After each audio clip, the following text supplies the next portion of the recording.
Good day, friends. Welcome to Our Power is Within podcast. I'm your host, Jasmine, and my mission for this podcast is to inspire you to take your power back and to realize that you are the healer that you've been looking for all along. We are capable of healing in mind, body, and soul. And today, I just want to start out with a shout out to a recent review on Apple Podcast. Listener Future Here Now says, I love how each episode brings so much inspiration to keep going and believing that the body can heal. Shazmith brings a sense of warmth and encouragement that is truly welcoming. I highly recommend this podcast. Thank you so much, Future Here Now, for your kind words and for taking time out of your day to leave this feedback, and this will hopefully help future listeners find this message of hope as well. If you are currently tuned into Apple Podcasts and have not left a review or a 5-star rating, please consider scrolling down and doing that for me right now. I'm actually at 91 5-star ratings, and I'm hoping that you all can help me reach 100 this week. Woo woo! I've also been loving to hear from you guys for the feedback around our weekly challenges. And for those of you who have not sent me any feedback yet, there's still time to provide your input, and I look forward to hearing from you. Every opinion matters. However, in the meantime, I do have a challenge for this week too. As a reminder, last week's challenge was getting into nature for a little bit. And I discovered that holding myself accountable to this challenge, I made it to 3 glorious sunrises. I make it to sunsets quite often, and they're absolutely amazing. But there's something really different about the sunrise, especially over the ocean. I feel like every time I show up and experience it, I just feel very satisfied and fulfilled. It just feels like there's this, there's just this different feeling in the air, this peace, this stillness. There's not very many people on the beach. It's very quiet. You can hear the birds chirping. It's really beautiful, you guys, and it leaves me feeling absolutely filled with a grateful heart to start my day. So I really hope that you guys also got to experience the gift and the magic of nature this past week as well. And if not, no worries. It's not too late. She's still there waiting to connect with you. And speaking of connection, this week's challenge is a different kind of connection. This week, I would love for all of us to connect with a friend or any person that we just genuinely care about and want to connect with. Maybe you can call a girlfriend or a guy friend or a sibling, or maybe you even reach out to your spouse and you set up a date to get together to really just be with the two of you. You could do coffee or a walk, or maybe arrange an art date or just playtime. Connect and have fun. You are worth it after all, right? Yeah. And hey, listen, if you're sitting there right now or lying there in bed and you're thinking, well, that sounds great, but I can't get out of my house or I can't get out of bed, so this isn't really for me, I want to challenge you that it's possible to think outside the box and make this work for you too. Maybe what you need is to invite somebody over to your house to sit with you and drink some tea and have a conversation. Or maybe the best you can do today is call somebody and set up a phone date. Set aside an hour where you can just really talk and connect and get lost in the dialogue together and just check in with one another and laugh and, just see what comes of that discussion. Honestly, the options are really endless. So I hope that you will take me up on this challenge and enjoy this time and connection and, of course, have so much fun, right? Mm-hmm. And imagine this, you're gonna fill 2 hearts in the process, yours and the person that gets to connect with you. Because whoever you are that's listening right now, you're worthy and You're sought and you're desired and you're wanted and you're loved, and there's people out there who want to genuinely connect with you. All right, shifting gears. Our guest today is back for round two, and I'm absolutely excited to share this chat with you today. Honestly, it might be one of my favorites, and the reason is because Dan Buglio always keeps it so damn simple. Seriously. I'll link his first episode if you have not caught that one yet. It's from, I want to say it's from all the way back in season 1. But I loved that episode, and I think this one's even more powerful. So I'm excited, you guys. We talk about a lot of wonderful things, but truly the big emphasis is that we are not broken, and how we respond to new symptoms plays a very important role in the outcome, whether or not we feel safe. Dan also just has this very calming and safe presence about him, and I just really think you guys are going to enjoy this. So with that said, enjoy it. I'm going to get to it. Dan, thank you so much for being here with me today and back for round two. It's been over a year and a half since our first chat for the podcast, and I'm really excited to get this opportunity to get a chat with you again. Wonderful. Thank you for bringing me back on.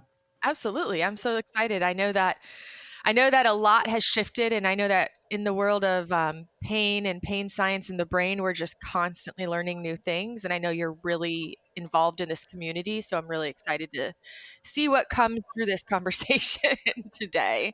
Wonderful. What I was wanting to do is, I'm sure I have new listeners that might not be familiar with your work yet or haven't gotten to tune into the first episode.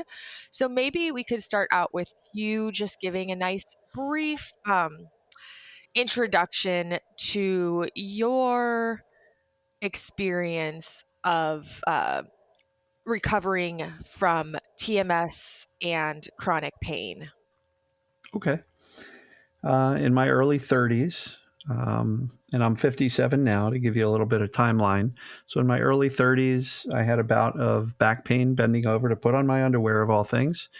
And that bout of back pain lasted about 13 years. Now, there was a lot of ups and downs along that journey. It hurt me, well, it got really bad in the first few days, and then over time it started easing up a little bit. Eventually, I think it went away after a couple of months. But then a month or two later, bent over again, whammo, the pain was back. And that series of, intense onset of pain and then slowly getting better went on and off for the first full year for sure. That's when I heard about this Dr. John Sarno, believe it or not, on the Howard Stern radio show. Howard Stern claims that Dr. Sarno cured him and gave him his life back, as many people have said that. So I dug into Dr. Sarno's work, bought his books, read his books, initially got better, but once again, pain came back. And then it took longer to get better. And then it would come back. And after a while, it just was fairly persistent at varying degrees, sometimes wild, sometimes mild, but it was persistent for the full 13 years. And, I tried to implement the Dr. Sarno techniques. He's got his 12 daily reminders, of which a few of them are talk to your brain, think psychological, reject the physical diagnosis, resume physical activity, and a number of others. And it was frustrating because I was doing all those things and I still wasn't getting better. So accidentally, after about another 12 years of working with his stuff, I somehow was able to eliminate the pain and get better. In hindsight, I accidentally put together many of the things that I'm teaching now, right? Things like indifference, moving forward and living my life, not living small, not turning down opportunities to do things, basically deciding that, indifference, I'm gonna have a good time whether I have symptoms or not. And so a number of things like that kind of came together, and I was able to get pain-free, and this time it's stuck. And I've been pain-free for 12, 13 years. I don't have the exact timeline, but thereabouts. And always remained fascinated by this topic. So I'd read books, I'd listen. And keep in mind, when I was going through my journey, things like Facebook, YouTube, podcasts, Instagram, none of that stuff was even in existence. So it was Dr. Sarno's books, and that was it. So I've remained fascinated, and as the internet grew and I got exposed to more and more information, I just kept on, drawing it in, learning. And I've always kind of had a desire to teach this stuff. And so began coaching about 5, 6 years ago, not very successfully because nobody knew who I was.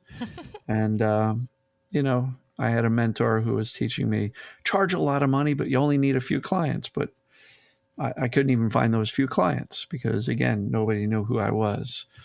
So about 3.5 years ago, I started publishing daily content, literally every single day, putting out a video, and been doing it ever since. Haven't missed a day, and I think tomorrow is going to be 1,290 videos in a row.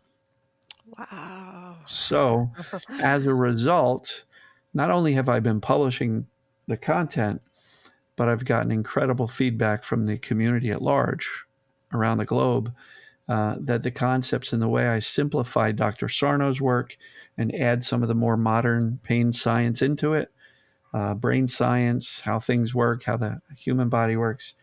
I've gotten tons of feedback that the way I explain it makes it very simple to understand and much more accessible to implement. And as a result, I've built a pretty large audience and a very successful coaching practice. And, at this point, I've got no plans to stop doing the daily videos. And the one thing I'll add is that as a result of doing these daily videos and interacting with the community every single day for the past 3.5 years, I've absolutely learned way more in the past 3.5 years than I had in the prior 23 years or so, 22 years, just because of all the interaction from people actually experiencing this stuff. So it's been a really interesting journey, and I guess I'll stop there and see if you've got questions. So many. But yeah, I was going to say it's like when you're interacting with hundreds and maybe even thousands of people and having these experiences, I mean, that's literally like conducting research. I mean, it's just Absolutely. experiential research, it's just so powerful. I probably get between 50 to 100 comments on my videos a day, Hmm. and just all of that input. And I read every single one of them, and I respond to the ones that warrant it. And yeah, I've learned tons from the audience. Hmm. Yeah, that's really awesome. I do have a few questions, so I'm going to kind of backtrack and then work my way up. Of course. I was curious because I know that this is a really common thing for a lot of people. You talked about like the back pain.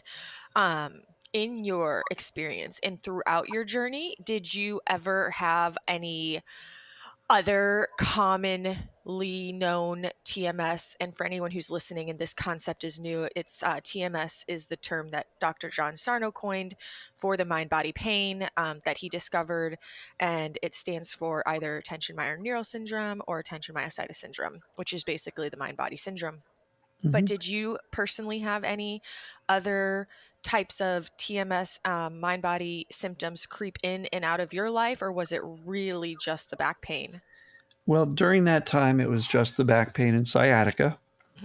Hmm. Since then, I've had 2 instances of back pain. And when I say I've been pain free for the past 12 years, what I mean is I've been chronic pain free. I Right. had 2 instances of back pain that lasted about a week.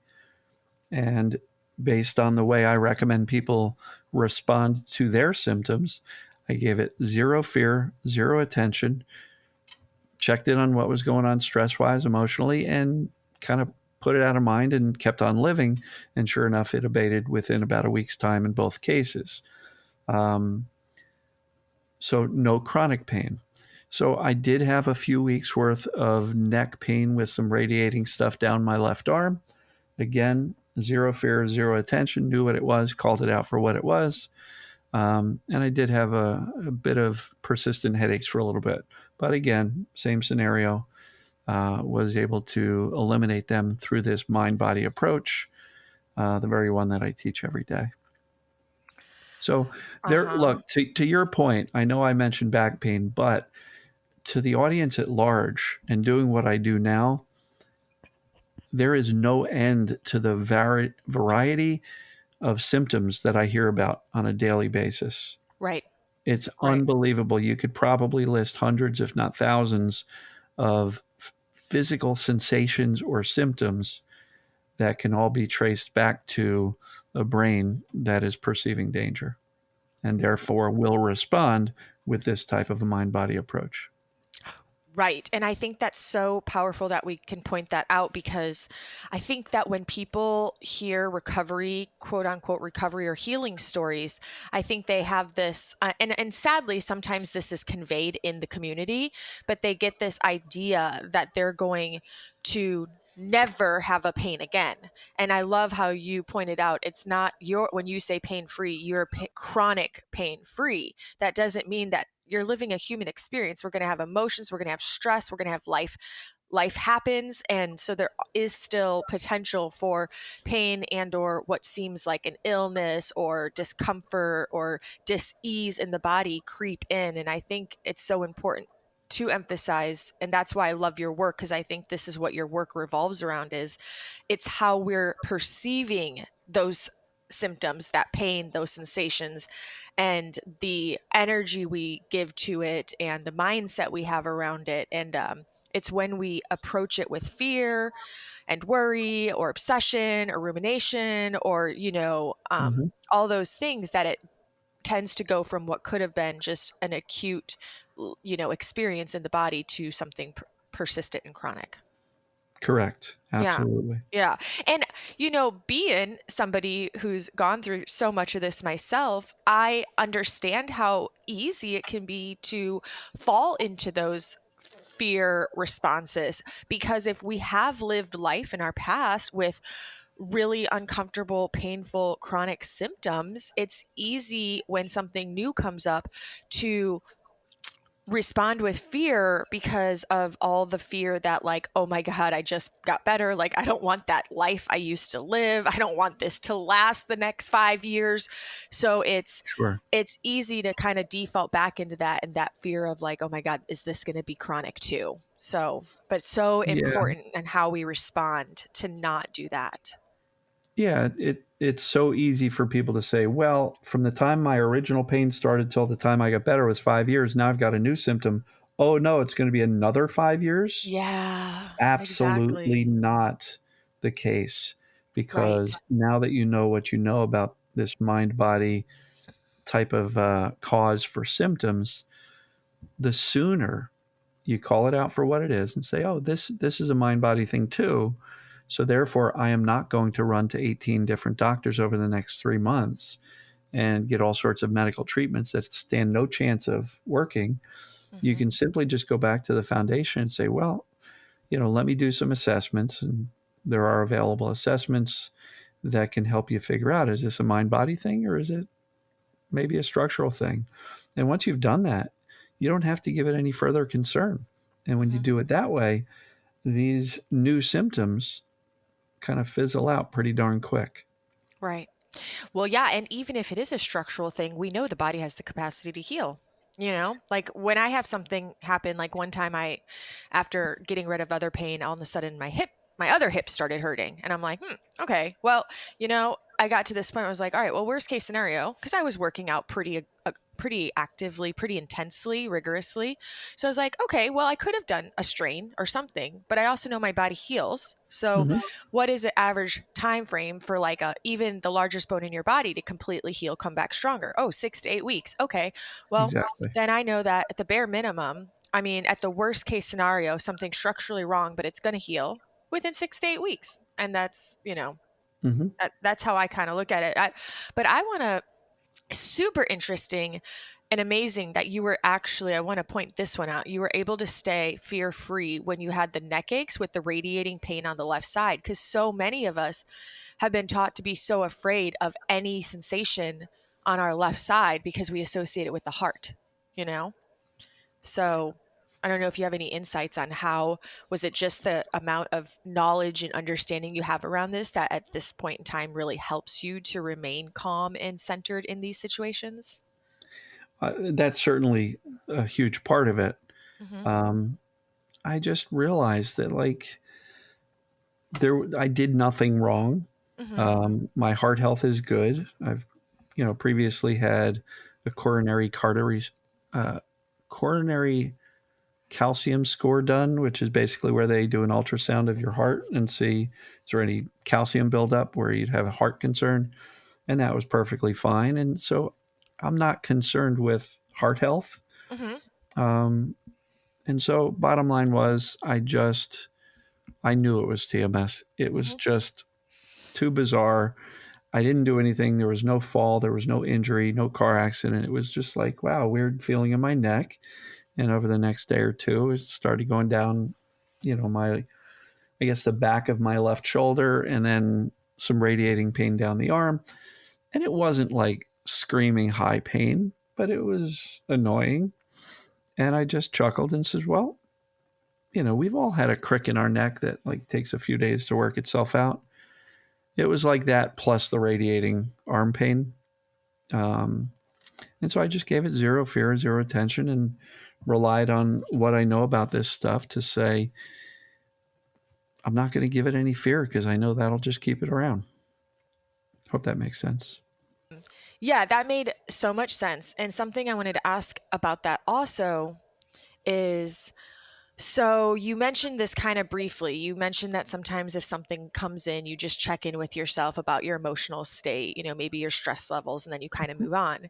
Well, I'm so guilty of doing this sometimes, over investigating to the point that, like, okay, I'm not afraid that this pain is physiological, but I'm so convinced it's mind body. But now I go into like over investigation, like, well, what could it be from? Well, what emotion? Well, what am I not feeling? Well, what am I not experiencing right now? Do I need to figure out what exactly it is? What situation caused it?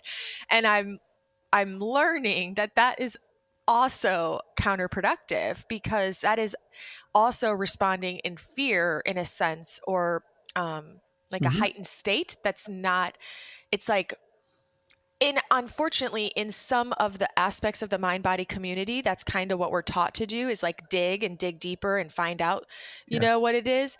And so a lot of people take that approach and then they wonder over and over why they're not getting better. And I think that has a lot to do with it, is that it's still essentially coming from a fear state, or a place that's not truly just calm and indifferent. Yeah. So I've recently, meaning maybe around the first of the year, started replacing the term TMS with PDP, perceived danger pain. And it can be symptoms as well. So perceived danger symptoms.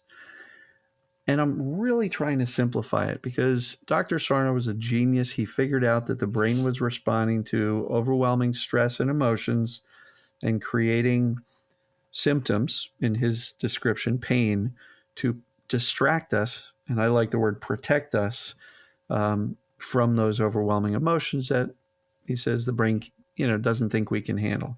So he kind of got the ball rolling in this regard. But in essence, that boils down to the brain perceiving emotions as dangerous. Yep. So pain was a perceived danger response. Mm-hmm. The key is we can have all sorts of things being perceived as dangerous by the brain.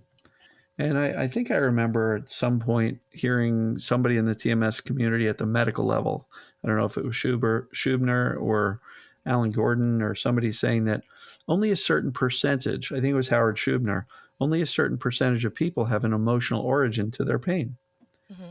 In some cases, they may have a physical origin, but then it becomes chronic Mm-hmm. due to the amount of fear and attention we give it. Right. So I think explaining all of these symptoms or pains as a perceived danger response makes the solution much more simple. To your point, we do not need to go figure out the emotional trigger that started things. And the Right. reason for that is because now you're staying in the stress response, the fear response. You're now digging and analyzing, and you're ruminating on all sorts of things that have happened already that likely are no longer an issue.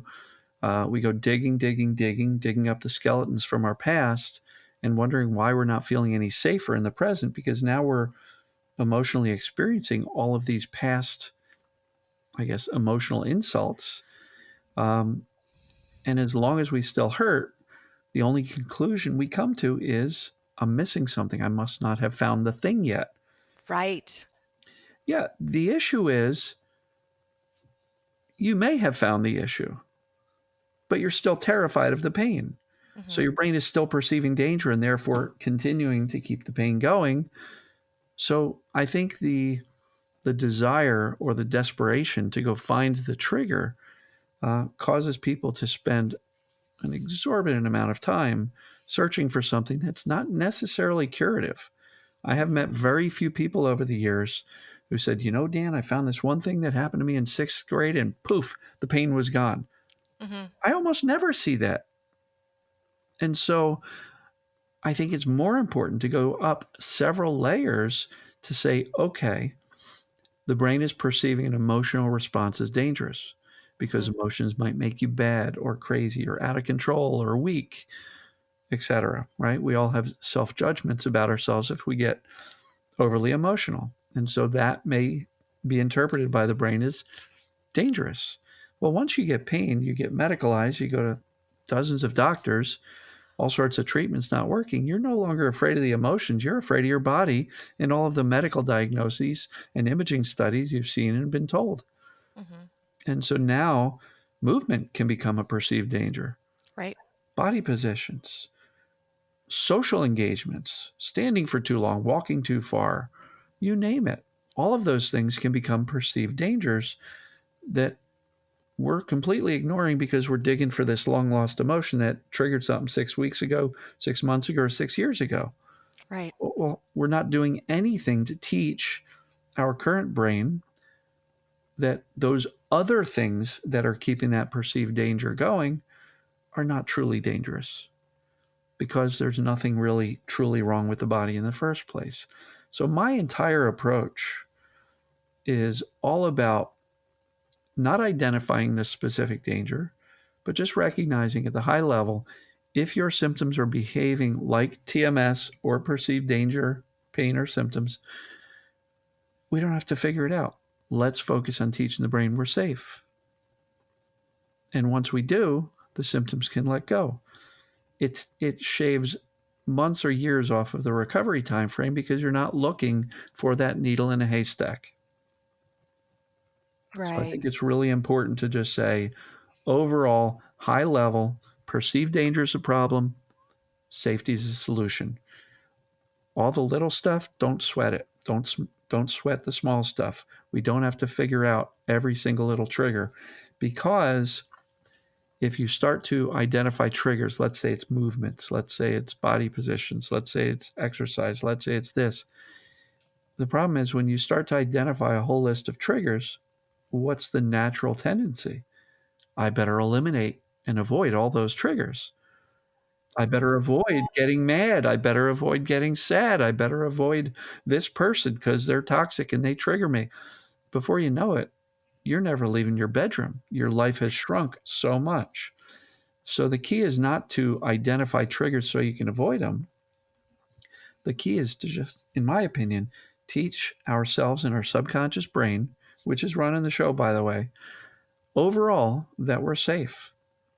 We're safe emotionally, physically, and mentally. I think when you focus at the high level, what's going on? What's the solution? We don't have to get lost in all these little details that can literally drive us nuts. Absolutely. Yeah. Yeah, exactly. I mean, so it's like some of us have something happen and we freak out and think, "Oh my god, what did I just do? Did I just eat this? Did I just sit? Did I do this too long?" Or we go, "Oh gosh, what emotion am I having? Or what am I not feeling? What do I need to experience?" Mm-hmm. All that. And you're just saying, "Let's go past all that. Let's move beyond all that and just get up to this higher level of consciousness where we literally don't respond in fear and just go straight to like, hey, let's just accept that maybe there's some level of the brain not feeling safe right now, and how can we create that safety?" Yes. What are your insights for that? Like, where do people begin with that? Because I can sit here and say over and over to my brain, I'm safe, I'm safe. And I can rub my arms and be like, you're safe, you're safe. But like, that's usually not enough. Oh, it's totally not. As a matter of fact, in the past 2 weeks, literally did a video that says just saying I'm safe is not enough. Hmm. Literally, same exact thing you just brought up. Hmm. So we create safety in a number of ways. The foundation of that must be the accurate knowledge of what is actually going on. Because it doesn't matter how many times you say I'm safe, if you think you've got a jacked up body or back or neck or whatever, your brain's not going to buy it. Hmm.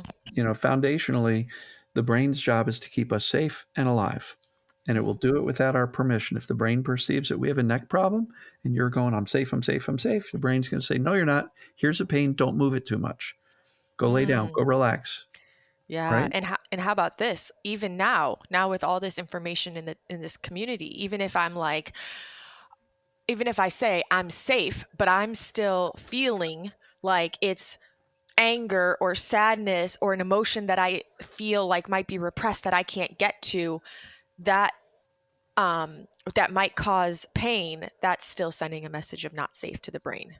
Because Yes. that's saying that emotion or that repressed emotion or whatever I'm not feeling or am feeling or could feel is not safe. Yeah. So here's where I differ slightly from Sarno's original theories. He was saying it's all about the repressed emotion, which causes a lot Hmm. of people to go, well, if it's repressed, how am I supposed to get to it? Right. And that causes problems. But at the higher level, even under Sarno's theory, it perfectly fits the perception that emotions are dangerous and therefore I need a pain or some other symptom to distract, was his suggestion, from that emotion. So, do we need to find the exact emotion or can we just teach the brain that emotions are safe? Hmm. I believe we can do the latter and it's working. Now, we don't have to go digging up every past trauma. We don't have to go fix our traumas. I don't even know what that looks like. But how do we actually teach our right now brain that emotions are safe? By Hmm. actually feeling them without judging ourselves as being weak, crazy, out of control, or too emotional. So I focus on allowing ourselves to feel the right now emotions without judgment. Why do we do it? Because it actually feels good. When we do it, the emotions release. And the net result is if you do this consistently, your brain says, wow, look at that. She's feeling all these intense emotions and nothing bad happened. I guess they're safe. And therefore, I don't need to protect this person from those emotions. Hmm. At its core, that's as complicated as it needs to be. If the brain thinks emotions are dangerous, how do we teach them they're safe? It's exposure therapy to emotions. Feel your right now stuff. Don't go digging, I don't think. And I know there's people in the TMS community who are going to vehemently disagree with me. Um, but at the end result, they're trying to get to the same point I am. I'm Hmm. just skipping 67 steps, Right. you Right. know? And so if I can expand, you were asking, how do we, what insights do I have on teaching the brain we're safe? Uh, I believe we experience the world in three main ways: emotionally, we covered that, physically, and mentally, right? We can agree that every human being, whether they're 6 months old or 96 years old, uh, experiences emotion and physical and mental states. And so it stands to reason to me that if we can feel safe emotionally, physically, and mentally, that's going to settle the whole system down. So we already talked about how we settle the emotional state down, not by avoiding or running away from emotions or any of that, but by actually feeling them, welcoming them, sitting with your emotions without judgment, Hmm. because they will pass if you allow it. The next state is a physical state. And I'm not talking about what's the state of your body. Well, I'm all full of pain and this and that. I'm not talking that. What I mean is generally you're either very relaxed, breathing comfortably, like you might be sitting on the beach on a beautiful day with no worries in the world, or you're very tense and tight. Your shoulders are hanging out with your earlobes. You're breathing shallow. You're clenching the steering wheel. You're clenching your jaw. That's a physical state of tension. Well, if we look at the subconscious brain interpreting what's going on, the relaxed sitting on the beach breathing comfortably is perceived as safe. The clenched, tight, tense, breathing shallow, the brain has no choice but to interpret danger. And the brain's going to be looking around vigilantly for that danger. And as a result, the nervous system's cranked up, the brain's always hypervigilant, and a hypervigilant brain tends to find danger all over the place, even when there is none. So my suggestion there is notice your physical tension, notice your shallow breathing, and simply relax your body so you can breathe. When you do, it sends a message directly to the subconscious that says, hey, I'm okay, I'm safe. Right? That's way different than walking around the house clenched in a tight body going, I'm safe, I'm safe, I'm safe. Right? That just doesn't convey the same message to the subconscious, which, by the way, is running the show. We don't have conscious control of these symptoms. And so these things, allowing ourselves to feel emotions without judgment, relaxing our body so we can breathe comfortably, these are messages that go directly to the subconscious and say, shh, we've got this, we're all right. And the last state is the mental state. The mental state is thinking. And so, as you know, thinking can sometimes get us in trouble, right? So, we have a mental state. Sometimes our thoughts are racing a mile a minute in circles inside our head, and other times we're kind of chill and relaxed and kind of at peace with ourselves. So the key is awareness of all three of these states. Have an awareness of your emotional state, feel them, awareness of your physical state, relax so that you can breathe, and awareness of your mental state. And if it's spinning on all this fearful, catastrophic stuff, we don't have to stop the negative thoughts, because if you've ever tried that, it's impossible. We also don't have to fix the negative thoughts, because if we try to do that, we're going to be doing nothing other than trying to catch all these negative thoughts, reframe them, make them positive, and release them to the rainbows and unicorns up in the sky. That could be absolutely exhausting, because we have 60 to 70,000 thoughts a day. So who's got time for that? So my approach is this. It's just to understand and recognize that if we have 60 to 70,000 thoughts a day, it's highly likely that many, if not a large majority of those thoughts, especially if you're racked with chronic symptoms or pains, many, if not most of those thoughts are either not true or not helping you in any way, shape, or form. So why do we feel like we need to act on a negative thought or believe a negative thought when in fact much of them are not true and not helping me? So my approach to that is not to stop negative thinking or to fix it. It's to simply decide, okay, that was a negative thought. I'm going to let it fly by at the speed of light, and then let it go. Because if you tried to stop and correct all of the negative thoughts, that's akin to saying, I have a thinking problem, so now I need to fix my thinking problem with more thinking about my thinking problem, because I have a thinking problem and that thinking problem is causing me problems. So let me think more about, and you see how quickly you can go in circles trying to fix a thinking problem with more thinking. Right. That's called rumination on the belief that you've got a mental issue, right?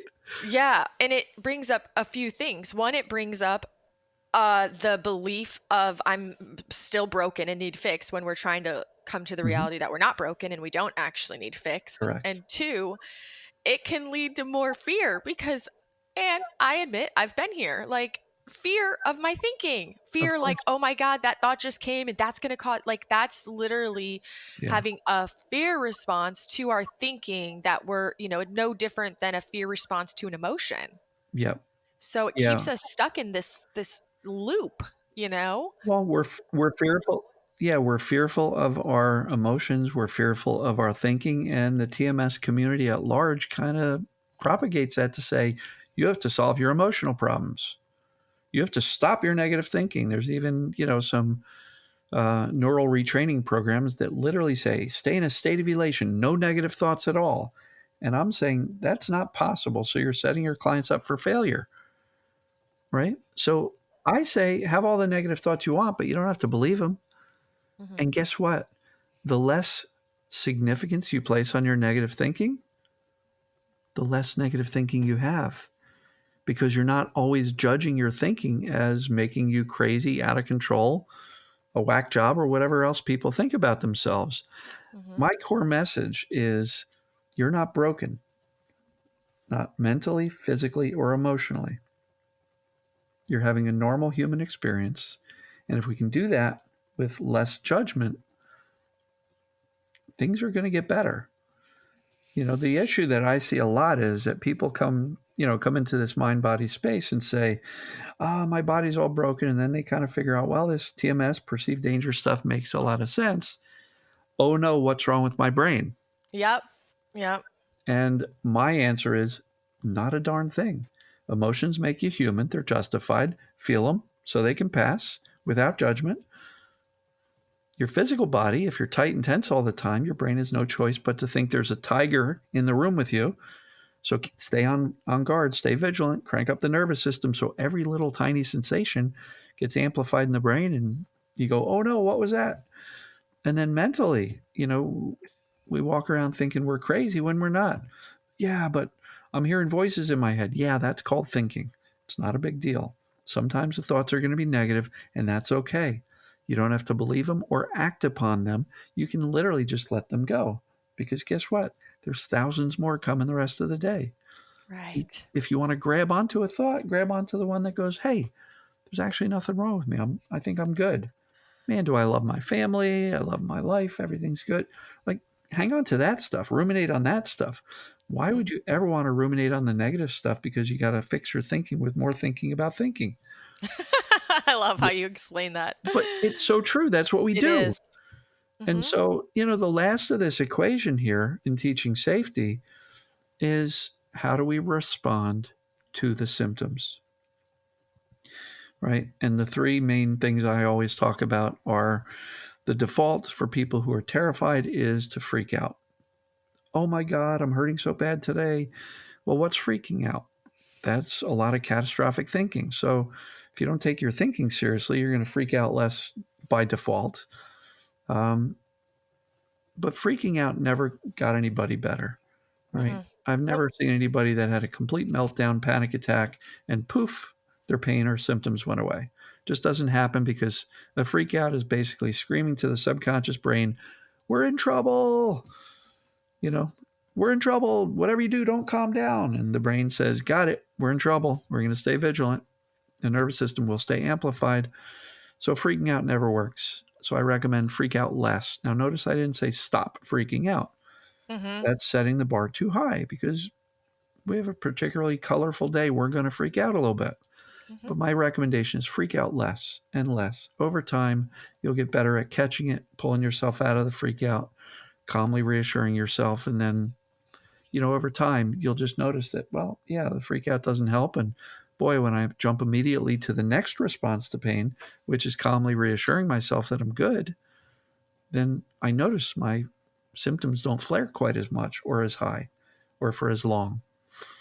And so freakout's one, don't recommend it. Calm reassurance, that's the next best thing. It's really very useful. Now, how do we reassure ourselves? With the accurate knowledge, the foundational knowledge that I'm not broken in the first place. This is all just the brain perceiving danger. So why can't I calmly reassure myself? Use that knowledge to dial down the fear, right? And the last way to respond to pain is ideal, but it's tough to get to, which is indifference. When you literally shrug your shoulders and go, so what? I hurt today. I've hurt for the past 6,000 days in a row. So what? I'm hurting today. I'm not going to give it much fear or attention, and I'm going to do my best to enjoy my day, right? Indifference is a very powerful thing because what does it teach the brain?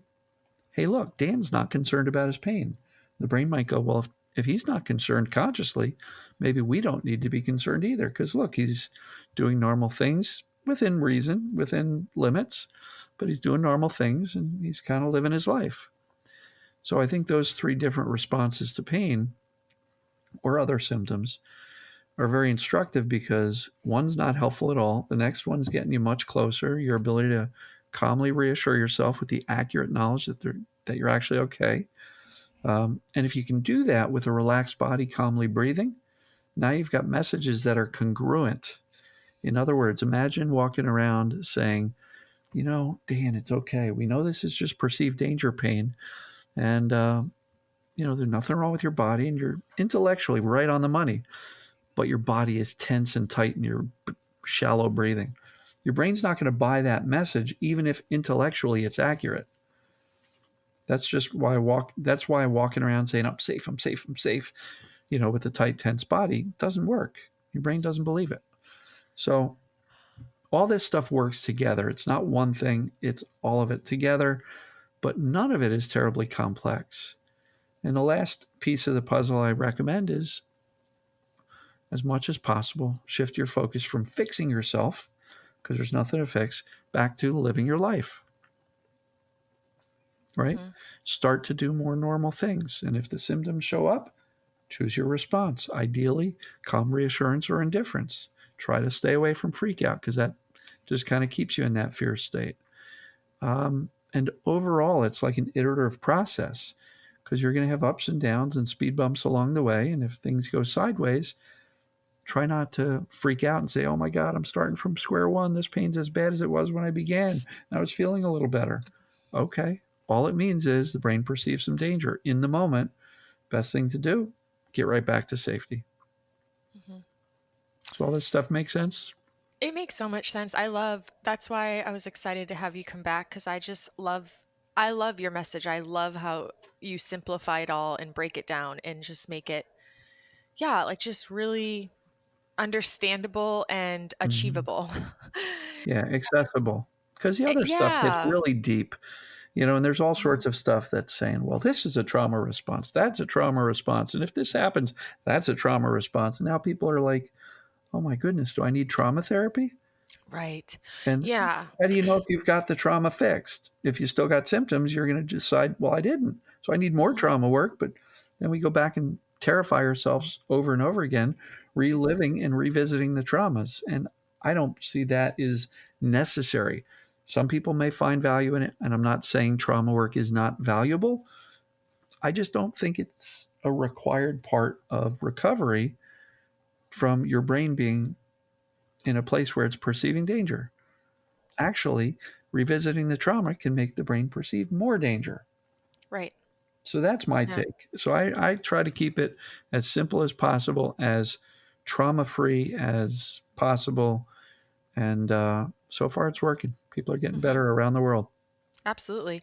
And what I wanted to highlight too is like, okay, so we know through Dr. Sarno that there are some common personality traits, right? Some that we often do see in this pain community, Mm-hmm. chronic pain community, and the type A, perfectionism, the people who put a lot of pressure on themselves. And so, what I love about your approach, as opposed to a lot of other approaches, is that what I see happen in a lot of other approaches is that the way it's taught and conveyed and then the way it's approached, we are often approaching our attempt to quote unquote heal with these same um, high pressure personality traits that may have contributed to us getting pain or some type of dis-ease to begin with. Mm-hmm. So, like how you said, if we are putting this constant pressure on ourselves to notice every thought and try to change it, Mm-hmm. that is heavy. That is exhausting. And we are Right. constantly setting ourselves up for failure, which then leads to guilt and shame, blame and judgment, and more pressure. Or we are doing things and not getting rid of the pain. And then we go, what am I doing wrong? Pressure, guilt, shame, judgment. And so we end up in this constant chronic cycle of pushing, pressure, trying so hard, but not getting results, then beating ourselves up. And there's, it's so exhausting and there's nothing that feels safe about that cycle to get stuck in. And that is a widely spread approach. for, I mean, so many of these things. We've learned it with the emotional, like, oh my God, you need to dig, dig, dig, be afraid of the emotion, or you be afraid if you can't find or locate the right emotion, or, oh, I dug through everything, but I still have pain. Okay, well, now we're literally sending a message of, if I don't find this, I'm a failure. I'm doing something wrong. I'm still not doing something good enough. And that goes for the mental state as well. Yeah, one of the challenges that I see is the tendency to beat ourselves up Hmm. is very common among people with this TMS, perceived danger stuff. Yes. It's just, and it all really comes from, I guess, our childhood experiences where we're Hmm. taught by others that we're not good enough, Hmm. that we're not perfect enough, that we're this, we're that. So the Yeah. challenge with that is, and I truly believe it, um, the challenge is that self esteem issues and feeling not good enough are not ours. That was given to us by other people. Have you ever seen a 2 year old with a self esteem problem? Again, if raised in a reasonably, non chaotic home. No, Right. 2 year olds love themselves. They're God's gift to the world. They're amazing. And so you have to be taught that you're not worthwhile, that you're not good enough, that you need to be perfect. That's learned, whether it be bullies at school, teachers, parents, siblings, you name it. We pick up those habits of thought and beliefs about ourselves. And one of the things that I really just try to emphasize is just saying, you are good enough. You can do this. There's nothing wrong with you. There's nothing to fix. One of the things I joke about is, people are spending like hours a day, sometimes a full time effort, trying to quote unquote fix their TMS or perceived danger pains. And I'm saying there's nothing to fix. Why are you spending all that time? That's the equivalent of going into your garage and rebuilding the engine on a brand new car that you just bought that's working perfectly. Why would you do that? You've got a perfectly functioning body and brain. It's just operating on, and here's a key thing I say all the time, your brain and nervous system is working perfectly. It's just operating on misinformation, aka bad data, and fear. It's our job to correct the information so your brain can make better decisions. And with better information, you can dial down the fear, the whole system can calm down. This is not complicated. It's really not. Better data, accurate knowledge, dial down the fear, live your life as much as you can normally. If symptoms flare, respond calmly. Teach your brain you're safe. Feel your emotions. Relax your body so you can breathe. Don't take your own thinking so seriously. That's the whole process in a nutshell. And I just blasted through that in 20 seconds. It's not Hmm. complicated. Yeah. Yeah. And it might not always be easy, but not complicated. Well, for sure. Yeah, it's Yeah. definitely not easy. Probably takes practice Yeah, and compassion while you're practicing, as opposed to beating yourself up if you don't get it right one day. You know, if I freak out one day, I don't need to beat myself up for freaking out. correct. Which is Yeah. why I don't say stop freaking out. Yeah. It I say freak out less. That's achievable. Stop freaking out is impossible because it's just setting the bar so high. You're thinking, well, I've been freaking out a lot. So if he says I can't freak out at all, I'm never going to get better. Right. That's like saying never have a negative thought. Oh, I'm never going to get better because I still have negative thoughts. Why would you possibly set the bar so high that people just believe that there's nothing they can do? So inch by inch, this process works. Baby steps, and even if your symptoms haven't shifted yet, you're still making progress if you're thinking more clearly about the cause. You've got more clarity and confidence that you're actually okay. Your brain's just misinterpreting bad data. As you become more comfortable feeling your emotions, more able to relax your body, more likely to not take your negative thoughts so seriously, let them fly by, respond to your symptoms in a calm, reassuring manner. Now, this stuff doesn't happen overnight, but it also doesn't have to take years. Hmm. I see people recovering in weeks or months when they truly get it and they anchor themselves on that accurate knowledge that, holy crap, there's really nothing wrong with me. Hmm. So Yeah. it's very accessible. Um, yeah, it doesn't have to be complicated. I will say it is challenging, but if you can go easy on yourself, cut yourself some slack, and kind of stick to the fundamentals, this this stuff really does work. Yeah. I have a couple questions regarding this, all of this stuff. Mhm. What I'm wondering is if you have some suggestions, speaking of freak out less.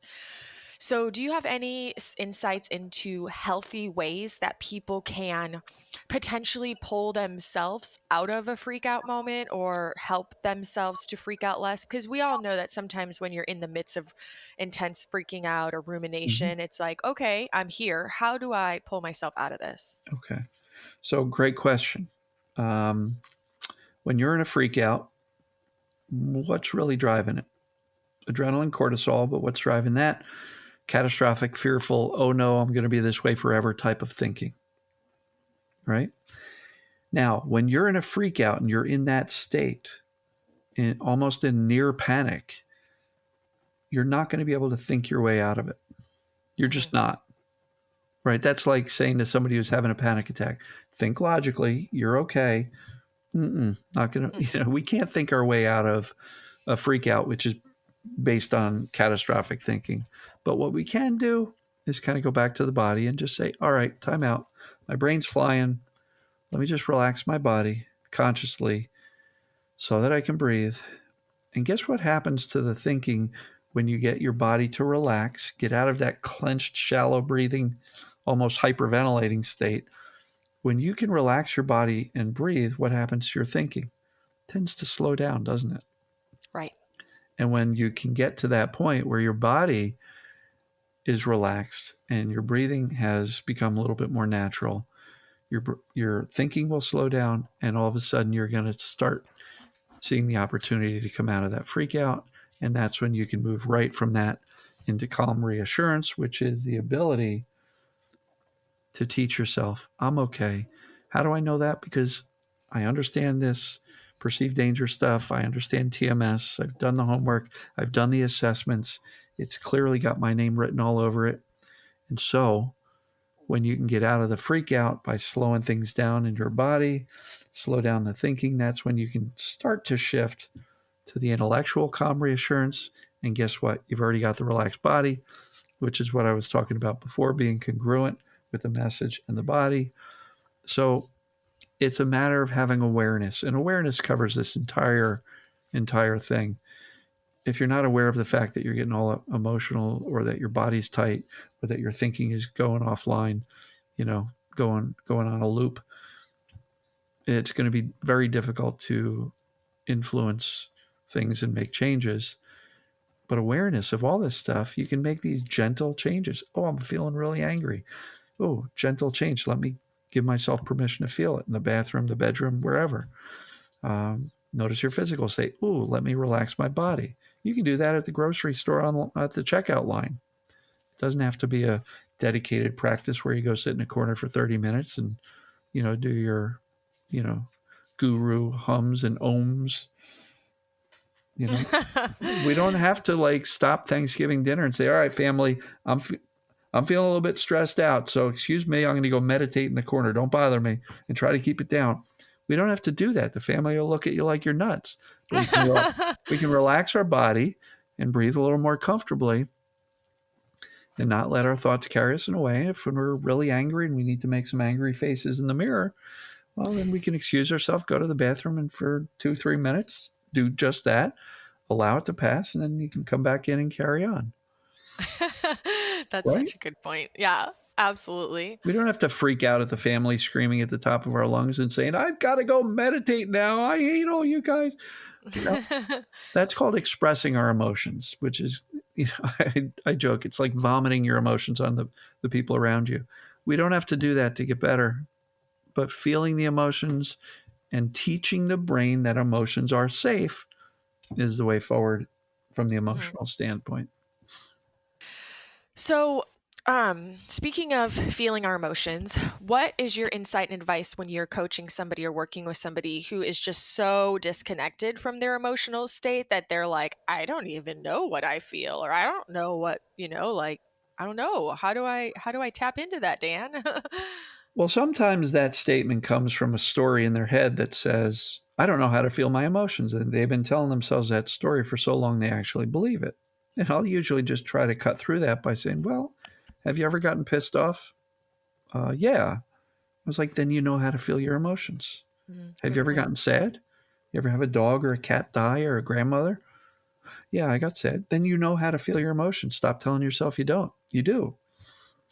And I think it's the type of thing where emotions are feelings, meaning we feel them in our body. If you're all choked up, kind of feel that in your face and throat, right? If you are in grief, feels a little bit heavy on your chest, right? A heavy heart.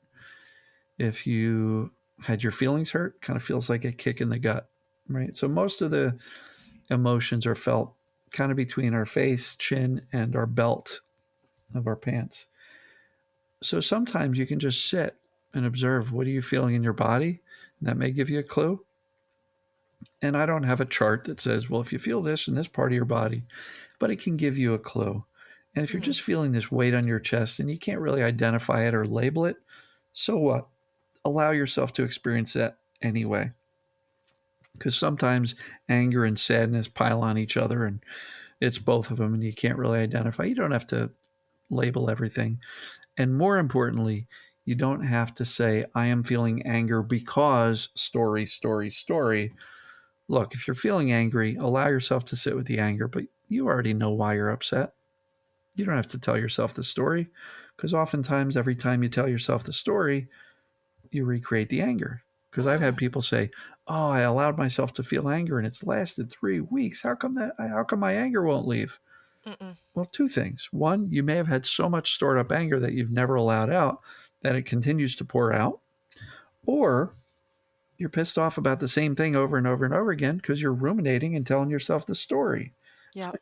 That's like driving in your car and having an argument in your head with somebody who's not even in the car with you that you talked to 3 weeks ago, and you're still going, boy, next time I see them, I'm going to say this, and I should have said that. And you're still fighting with the people in your head. And the experience was 3 weeks ago. But yet, so many of us, all of us, do that to an extent. So notice your emotional state. Allow yourself to feel the emotions without the story, without judgment. I don't know. But I sometimes love that point because it's so true. The story is what really gets us stuck. that's rumination. Hmm. Yeah. And if you ruminate long enough, you're going to be angry all the time, or Hmm. sad all the time, or grief stricken all the time. Relationships break up. And if all you do is ruminate about the lost love of yours, you're going to stay sad for a really long time.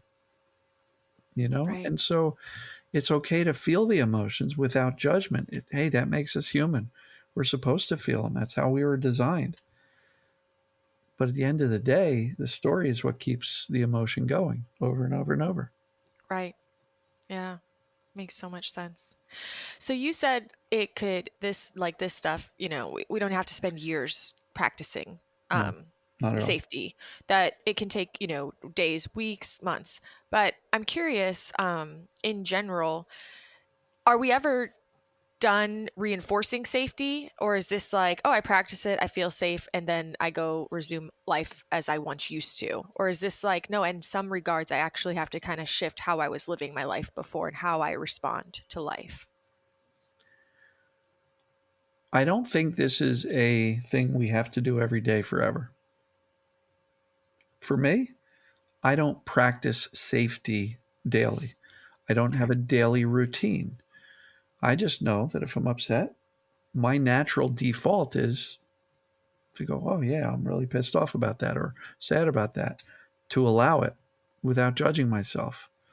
Um, and if I have a symptom, I immediately call it out for what it is, give it no fear, no attention. Then I kind of move on with my day. Um, But no, you don't have to walk around all day every day. And even once your symptoms go, you don't have to do that. The key is just to have enough presence of mind that if you do get a twinge or a symptom or a sensation, that you go, ah, interesting. I know what that is. And remain calm as opposed to running screaming from the building with your hair on fire, right? There's no need to have a daily practice. Some people will say, oh, you got to journal every day for the rest of your life. That sounds torturous, right? Who wants to write about all the negative things in their life every single day? I don't. So I think that what I've walked you through should be taught to 4 year olds is just a way to navigate life. Oh, you're sad? It's okay. You can cry. Oh, why is your body so tense? How about you relax it? Here, let me show you. Right? Oh, you don't have to believe your thoughts. Just because you had a thought doesn't mean you have to believe it. You don't have to take it serious. You don't have to act on it. And if something bad's going on, well, responding calmly is always going to win over fear and freak out. Like if we could just navigate the world that way, so much of this TMS stuff wouldn't be present. Right. Yeah. And I know that's somewhat of a non-answer, well, maybe it is. Um, I think it's an answer. yeah, yeah. There's no need to convince yourself you're safe all the time, but at a certain point in time, you'll get to the place where you have the wisdom, where you literally take it from the intellectual concept that you read in a book or watched on a video to actually taking it from the intellectual to your heart, and you go, holy crap, wisdom. I actually believe and know that I'm fine. And once you get to that place, it doesn't require a daily practice because if something comes out, you're going to go, wisdom, what's up? Ah, that's just more of the same. Different body part, not to be concerned with. Trust my body, dial down the fear. Everything's going to be fine. And in a case of a true injury, it heals. Like you said, trust the body to heal. It knows what to do. Right. So true. So good. What other I questions? love it. So, well, you talked about you don't really have any like daily routines or anything, but Nope. not pertaining maybe to safety, but in just in general, do you like have any kind of rituals or things that you value just for your overall well-being, mind, body, soul that you do partake in daily, like any kind of movement practice that you're committed to, or do you engage in any type of meditative practice regularly, not reactively, but just because you choose it? I do not. Um, I tried meditation primarily to fix myself when I was going through this TMS battle. Never found it to be the solution for me, which is why I don't teach it. Um, I'll only teach things that I believe were effective for me and that I see is effective. Now, I'm not saying don't do meditation, but if you're doing it to fix your TMS, you're doing it for the wrong reason. There are plenty Hmm. of people that say meditation is life changing for them, brings them to a place of peace and calm and comfort in the universe and all that stuff. And I believe that stuff is wonderful. It's just not a practice I've gotten into. And if you like meditation, do it. The funny story I had was one guy is like, Dan, do I need to meditate to get better? I'm like, well, if you'd never had your pain, would you be meditating? He goes, oh, heck no. I said, then don't meditate now. Because when we do these things to fix ourselves, the only impression the brain can get is there must be something wrong because this 6'3" football player is doing weird meditations. What the heck's he doing that for? He's trying to fix himself. Whoa, there must be something broken if this guy's doing this stuff. And again, zero judgment on meditation. It's a wonderful practice. I know people who have been doing it their whole lives and love it.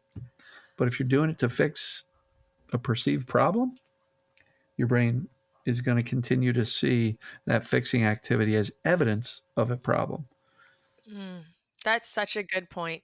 So good. Like it's literally it's about why are we making the choices we're making and to do the things that we're doing potentially daily, like because if I'm, yeah, like you said, if I'm doing this every day to fix myself, it sends a totally different message to the brain. It's a different relationship you then have with that Yep. activity. Yep. And Yep.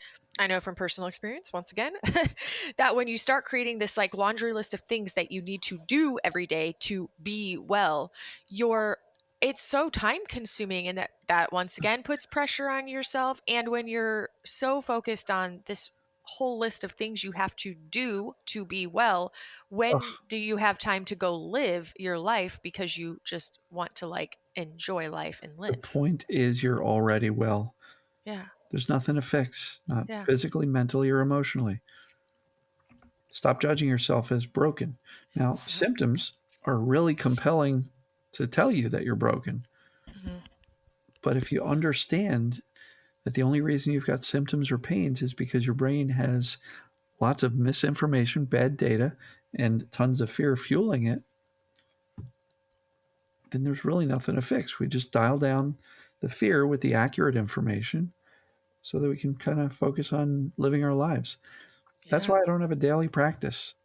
Um, I'd like to get into more movement, not to fix anything, but just because at 57 I should probably start lifting some weights and keeping the muscle tone up. But I would never do it to fix myself, and that's what I Mhm. recommend to other people. They're like, "Well, Dan, if I want to exercise," I'm like, "Well, why do you want to exercise?" "Well, I got to strengthen my core because I have back pain." I'm like, Mhm. wrong answer. All right. Your core is perfectly fine. If you're not falling over while walking down the street, your core is Yep. strong enough to hold you upright. All of that belief that we need a strong core, perfect posture.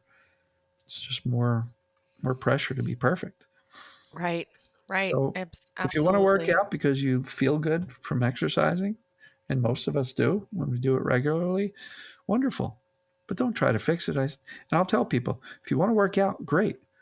Don't work on the body parts that hurt because you're then conveying to the brain that I'm trying to fix the body Mhm. part, which keeps the brain focused on this being a body problem. It's not. So Right. hopefully that makes sense. Oh, so much sense. Yeah. Yeah. Absolutely. It's so true. And I mean, it's like you can just like start choosing. It goes to like living your life, like choosing to do things because you enjoy it and Mm-hmm. you want to do it. And you just feel better when you do it rather than like, I need to do this because this is what I mean, I've myself, like, I got to a point for a while there at one point where I was like, oh my God, it's like a full time freaking job trying to quote unquote fix myself or be well. And Yep. yeah, it's exhausting. And the one thing I would say, the reason I do have compassion for myself and everybody in the community who's dealt with this is we're taught, unfortunately, in our culture and society, we're kind of taught that like pain or symptoms and physical sensations or sickness, like we're kind of taught that that's a bad thing. So naturally, of course, we're going to have a fear response. We're taught all these bad catastrophic thoughts about pain and dis-ease and sickness and illness, and then a lot of times we're like, I know a lot of people who feel the judgment because they feel like, again, they reinforce that I'm not good enough, or I'm doing something wrong, or there's something wrong with me because I got myself, like, because I got sick, or because I'm feeling this pain. Sure. And so it's just kind of reinforced in that sense. So yeah, but I even think you did a video recently that was, you're not at fault, but you're responsible. Like, it's not your fault. You didn't do anything wrong because you're in pain or you have a sickness, Correct. but you are responsible for how you respond to it. Yeah, for sure. And none of this is anybody's fault. It's where we Yeah. ended up. Hmm. Yeah. Yeah. And it's like, yeah. And again, there's nothing wrong with you. So if you're like, well, why am I responding hypervigilantly and this person's not? Well, again, it's just like you said, it's just where you ended up, but it's not a fault. It's just like, okay, but now you're responsible to shift that. Yeah, it's interesting when I start talking to some people in one-on-one calls. Um, Inevitably, I'll say, "Well, tell me about your medical history." Oh, well, I had cancer in my 30s, and when I was in my 20s, I was in an accident. And I had a lung collapse, and all sorts of horrific, scary stuff.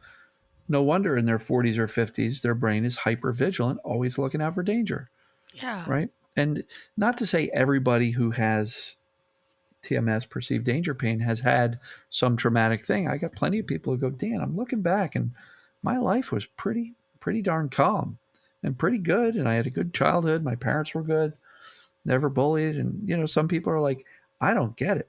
If this is all psychological, I don't get it.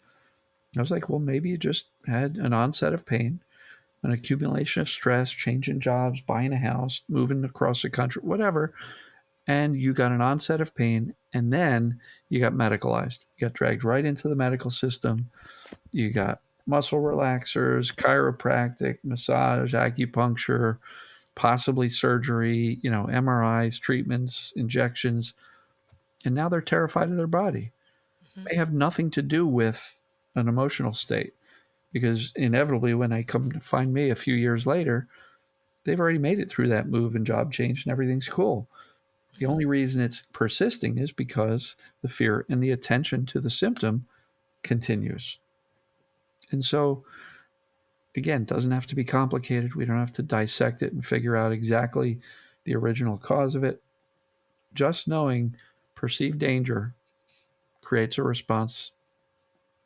And then if we become overly fearful of it, focused upon it, and work on fixing it all the time, either physically or even with this TMS approach, we're staying in that fear loop. So, Mhm. Yeah, again, I try to absolutely. simplify as much as possible to get people to look at the fundamentals. You're not broken in the first place, so there's nothing to fix. Just teach yourself you're safe emotionally, physically, mentally. Respond to the pain in a very calm, reassuring way. Ideally, indifference. Focus on living your life. And, I'm seeing people go from bed rest to living their lives, not wanting to be on the planet in last August to completely pain free and loving life again. It's possible for sure. Oh, yeah. And I don't even like the word possible. I say if you can implement this stuff and, you know, teach your brain these messages, it's not just possible, it's probable that you'll get well, primarily because we're all human beings and our systems all work the same. Hmm. Yeah, absolutely. So, okay, I'm going to shift things for a little bit here to coming to the close here. I am so curious, Dan. 1,290 videos. 1,290 videos. Where does it come from? Where do 1,290 messages come from every day? Like, how do you always, where's the source of inspiration? Do you just get little hits or like how does it come about? So, first of all, if you were to dissect the 1,290 videos, there might be 25 topics that I'm talking about over and over and over again, Hmm. right? It's not that complicated, but I hit them from different angles. It's just a matter of I might be reading comments on Facebook and somebody will make a statement and I'll reply back, and out comes a topic. Oh, Hmm. gaining trust, or who I was does not dictate who I am and who I will be. Um, don't give up the day. It's like, hey, if you have pain in the morning, that doesn't mean the whole day's shot. These are just ideas that come about through conversations, through coaching, the group program, watching Facebook, watching YouTube comments. Um, and some of them are just kind of like the statements that I use while coaching. So one video recently, show little to no concern.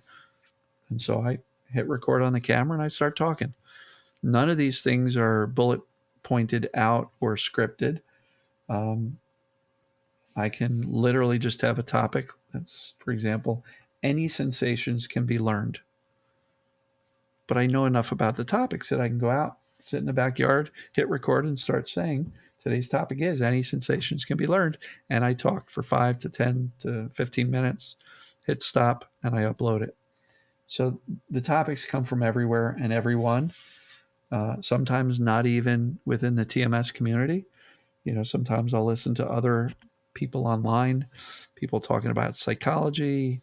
Mel Robbins is a really cool person who has some great ideas. So I'll listen to what she's talking about, listen to her books on audio, and I'll just take out bits and pieces. And I go, this absolutely applies to my world, and I'll talk about it.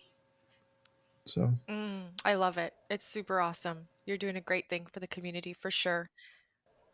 Now, one point about these daily videos, um, I talk a lot about consistent messages of safety to our brain. Well, over time, teach people that they're actually okay. Well, what better than a daily video, 5-10 minutes long, to say, hey, you're not broken. You're okay. You can do this. It's not that hard. Go for it. Here's how you do it every single day. And people say, oh, I have coffee with Dan every day, breakfast with Dan. I take a walk with Dan. And, so many people actually, if you look at my playlist of success stories, probably at least 25 out of the 30 or 31 that I've posted have never paid me a dime. They got better at my daily stuff. That's so awesome. That's really cool. That's really amazing, actually. Yeah, I get messages from all around the globe. It's cool. Yeah, yeah, absolutely. And speaking of your program, tell us a little bit about what it would be like joining your group program. Like, what would somebody get out of that experience? So, what they would get is a very similar message to what I talk about in all my daily videos and what I've just talked about here in the podcast. The Mhm. concepts don't change. It's not like I give you the hints or the tease, but if you join the program, then you get the real stuff. No. Um, what you'll get if you join the group program is access to a membership site. Within there, there's a video based course where I take all of the concepts, boil it down into like a 2 hour long video course, which instead of watching 1,290 videos, you can watch like 15 and get the core concepts. And there's a weekly group coaching call twice on Wednesdays, 1 p.m., 7 p.m. Eastern Time, which is New York City. And it's a Zoom call. And so, what we do in the first part of the call is we share victories or successes or lessons learned over the past week. And it's really pretty cool because people are pretty happy. Oh, I did this. One lady went for bedridden, for 3 years to she drove her car for the first time 2 weeks ago. Another lady, would share how she was stuck on the couch for 2 years, crawling to the bathroom. She's back at work, you know, just moved her house, went through a divorce. And so people will share their little victories, which might be like, I went to the swimming pool for the first time in 2 years, or I made it Mm. to the grocery store. And people will share their stories, which is great. Start out with some inspiration. People also have the opportunity to submit questions through the membership site, to which I will answer on those Wednesday calls. And then once I get through the submitted questions, I open up the floor and you can raise your hand in Zoom and I'll call on people and we'll chat and people can get actual one-on-one coaching with me about their particular situation. And, it's a weekly thing. There's a few PDF type of resources in the members area. And there's also a community on Facebook, which is strictly limited to people who are members of this paid weekly group coaching.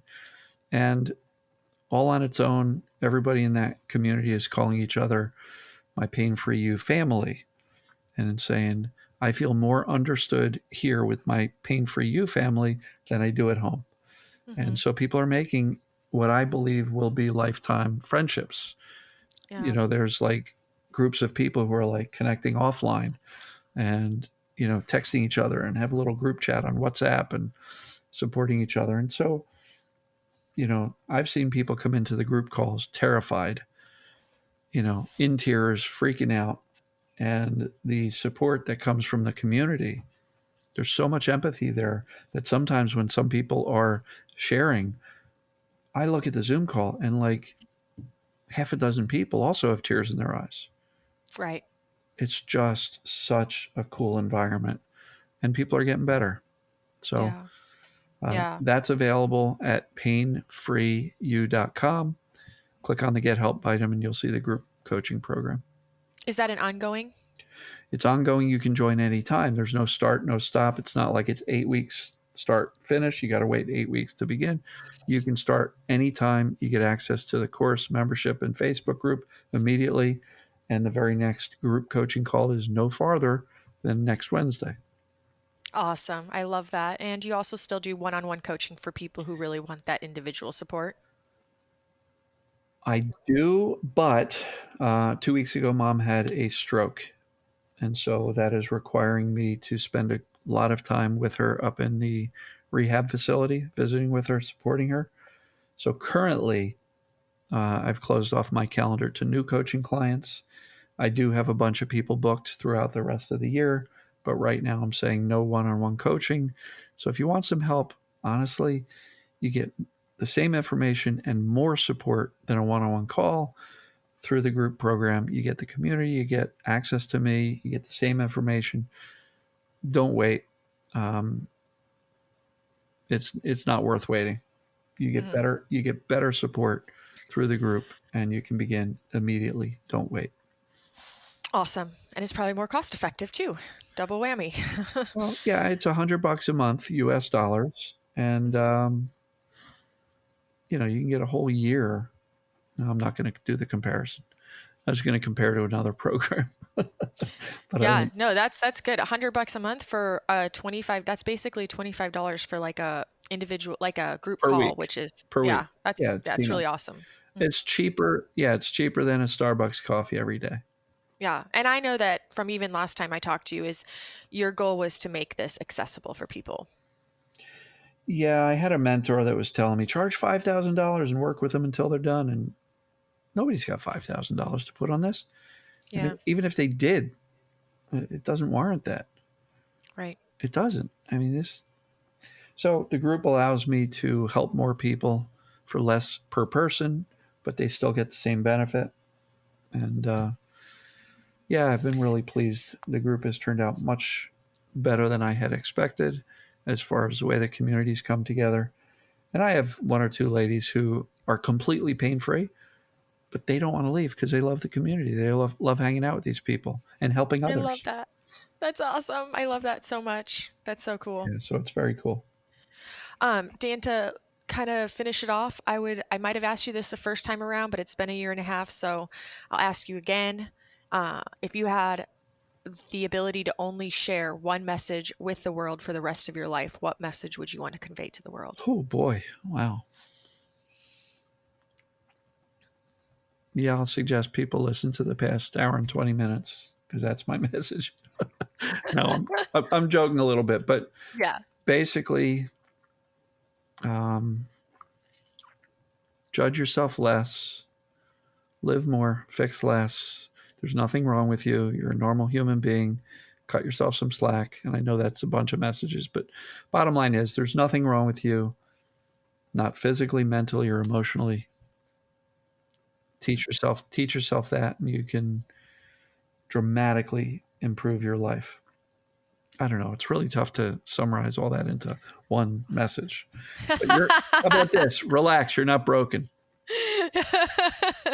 Absolutely. I love it. Anything else that you wanted to share while I got you on here? I know that I'll drop some links in the show notes for how people can connect with you. We'll Sure. we'll put the link to the Facebook group where you post your videos along with the YouTube link where you also post your videos. But Hmm. anything else that you want to share while I got you on? No, just a message which was, you're not broken. This doesn't have to be a chore, doesn't have to be painful, doesn't have to be work. Um, it doesn't take any extra time to utilize my approach than it does anything else. I mean, just an awareness of your emotions, your physical state, your mental state, choosing your response. You can freak out and have the same number of minutes in the day, or you can calmly reassure yourself that you're okay in the same number of minutes in the day. People are like, but it's so hard. I'm like, yeah, you know what else is hard? Catastrophizing all day and freaking out all day. That's hard Hmm. too. Which one Yeah. would you rather do? The one that leads you out of this or keeps you where you are? Right. So I appreciate you inviting me on. Always a pleasure. Yeah, I appreciate you being here. From the first time, like I said, I love your message. I love how you simplify it. I love that even just listening to you explain things, and this goes for your daily videos too. For anyone out there listening who hasn't heard Dan's daily videos, I am not joking when I say they really do bring a sense of calm and ease. And I feel like, I asked you that question a while ago. What would you suggest to people if they felt like they were freaking out, my suggestion is to turn on one of your videos because it's just this nice, subtle, calm reminder. Yeah, I've had lots of people say, Dan, your voice is so calming. If I'm freaking out, I'll put on a video, and before I know it, I'm better and my pain starts subsiding. Yeah. So Yeah. It's just a reminder like, oh, yeah, shit, I am okay. Okay. Yeah. Like, it's really good. So I just really want to say thank you for the work you're doing in the world and for this community and making it healing simple, like simplified and accessible. I appreciate that so much. that's the goal. Jasmine, I appreciate you. Thanks for having me on. All right, y'all, that is a wrap. As always, I really hope that you loved today's chat as much as I did. I hope you were inspired in some way and learned something new. And if you feel compelled to connect with Dan, he has so many free resources available.